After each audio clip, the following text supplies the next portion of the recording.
आपसे जानना चाहूंगी, अगर आप एज अ कंटेस्टेंट जाती हैं, सपोर्टर जाती हैं बिग बॉस हाउस में, तो चाहत को किस तरीके से सपोर्ट करेंगी और क्या उसे वो बातें बताएंगे कि उसके लिए एक एडवांटेजेस हो? देखिए, मैं एडवांटेज ऑब्वियसली चाहत को यही बोलूँगी कि दुश्मनी और दोस्ती में फ़र्क करना सीखे। क्योंकि ये बिग बॉस में तो है ही है, लेकिन अपनी रियल लाइफ में भी बहुत इंपॉर्टेंट होता है राइट। कि आप अपने दुश्मन को पहचानें कि आपका कौन दुश्मन है। कई बार दोस्त बन के राइट। दुश्मनी निभाते हैं, तो वो उसको रियल लाइफ में भी वो वैसी ही है, उसको सच में नहीं मालूम होता। वो क्या होता है कि दोस्त जो होते हैं, जो उसके अच्छे दोस्त हैं, वो उनको लेट इट गो करती है। मतलब वो होते हैं ना कि ये हम लोग का नेचुरल बिहेवियर होता है कि जो राइट। हमारे पास हैं हम उनकी वैल्यू नहीं करते, लेकिन जो हमारे ऑपोजिट है, जो हमें पसंद भी नहीं करते हैं, जिनसे हमें लेना देना नहीं है, वो उनमें एफर्ट लगाते हैं कि ये भाई हमारे पास आ जाए या हमारा राइट। इनके साथ एक बॉन्ड बन जाए। तो मैं अगर जाऊंगी तो मैं उसको यही बताऊंगी कि भाई तुम अगर अपना दुश्मनी और दोस्ती में डिफरेंस करना राइट। सीखो, और जहाँ पे आपका इनपुट देना है वहाँ दो, राइट। फालतू में नहीं देना चाहिए। सो अनुपमा, आपका शो भी चल रहा है, क्या आप कुछ कहना चाहेंगे शो के रिलेटेड? अगर इन केसेस आपको बिग बॉस का ऑफर मिलता है तो कितनी तैयारी और कितनी एक्साइटमेंट के साथ जाएंगे? अब मुझे तो बिग बॉस का ऑफर थोड़ा सा डर ही लगता है क्योंकि हम लोगों ने इतना कुछ सुन लिया होता है, राइट। और मतलब मैंने अभी जितने भी, मतलब पहले शुरू शुरू में एक एक्साइटमेंट होती है, बिग बॉस में जाना है, एक अलग ही हाइप है, अलग ही एक स्टारडम होता है। बट जैसे जैसे मैं जाती हूँ, जैसे जैसे फ्रेंड सर्कल से मिलते हैं, अभी हमारे कितने सारे फ्रेंड्स को बिग बॉस राइट। का ऑफर आया था, तो एक थोड़ा सा डर भी बैठ जाता है। क्योंकि लोग बोलते भी हैं कि जब बिग राइट। बॉस में चले जाते हैं तो आप ना जितना काम कर रहे हो तो उतना खत्म हो जाता है, आपका राइट। एक एंड हो जाता है। मतलब मैं ऐसे होगी क्या फिर तो सोचना पड़ेगा। मैंने बोला फिर तो मैं तब जाऊंगी जब शायद मैं 50 साल की हो जाऊंगी तब मुझे लगेगा अब कुछ नहीं हो रहा, चलो बिग बॉस में चलते हैं। क्या बात तो मुझे लगता है तब के लिए एक रखना चाहिए। और अब इतना मेरे को बिग बॉस को लेके रहा नहीं है कि मैं है। या। एक जाऊं। अगर मैं गई भी तो एक घूम घाम के वाली सिचुएशन होती है ना, वैसे करके मे बी मैं आ जाऊं, वो वाली है।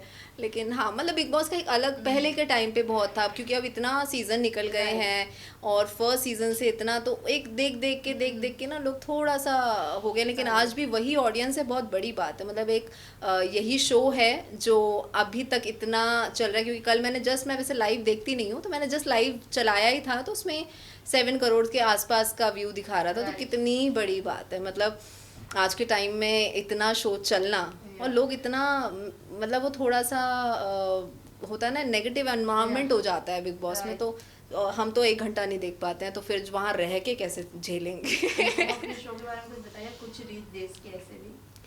कुछ रीत में ऑब्वियसली अभी हम लोग का शो ख़त्म हो गया है, और बहुत अच्छा रहा है, इतना जनता ने प्यार दिया है। जो नैनी कैरेक्टर था, मुझे सबसे इम्पॉर्टेंट बात लगती है कि मैंने जैसे नथ किया था, तो वो चाहे 1 साल चला हो, लेकिन ये मैंने 3 महीने किया, लेकिन उतनी ही पॉपुलैरिटी, उतना ही प्यार जनता का मुझे मिला है। तो मेरे जो थोड़ा दिल के करीब भी मैं जिसको बोल सकती हूँ, वो मेरा कुछ रीत रहा है। राइट। मतलब ऐसा नहीं होता कि आपका जब बहुत लंबा शो चलेगा वही आपके करीब होगा, वो एक अलग साइड है, राइट। वो है, लेकिन उतना क्लोज नहीं है जितना, मतलब कुछ रीत अलग है। मतलब थोड़ा सा जैसी मैं हूँ वैसा ही एक मतलब जैसे होता है ना 23-24 साल की लड़की का राइट। कैरेक्टर, वैसी बबली, वैसी ना नेगेटिव है ना ही पूरा वो ग्रे भी नहीं है। तो वो जैसे मेरा लुक देखेंगे उसमें बहुत ही प्यारा लुक दिया हुआ है।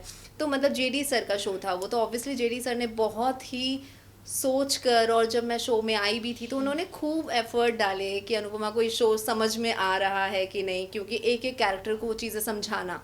और मुझे ऐसा लगता है कि एज अ प्रोड्यूसर उनके पास उनको आई थिंक ज़रूरत नहीं है हमें एक एक चीज़ समझाने की, राइट। बट वो समझाते हैं तो अच्छा लगता है। और एक प्रोड्यूसर जब मेरे को अभी भी याद है कि जब फर्स्ट टाइम मेरा सिलेक्शन हुआ था, तब उन्होंने मुझे फ़ोन करके, रात के 10-11 बज रहे थे आई थिंक, तब उन्होंने मुझे वो कैरेक्टर ब्रीफ किया था कि आप मॉर्निंग में आओगे तो टाइम नहीं रहेगा बात करने का। तो इतना छोटा छोटा इनपुट, और इतने महीनों से कास्टिंग चल रही थी, नैनी फाइनली नहीं हो रही थी, मुझे प्रोडक्शन से पता चला था, मुझे नहीं मालूम था तो वो एक और उसके टाइम पर ही मुझे फिर नथ से कॉल आया था दोबारा, राइट। उसी सेम डे पे।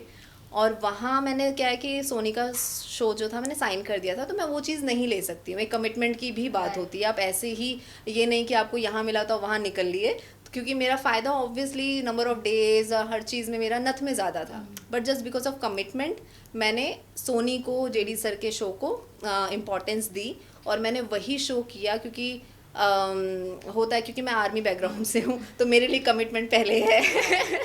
तो मुझे बहुत मतलब मुझे ऐसा लगता है कि मुझे उसमें जाके मेरे को कोई रिग्रेट फील नहीं हुआ, चाहे वो 3 महीने में बंद हुआ हो।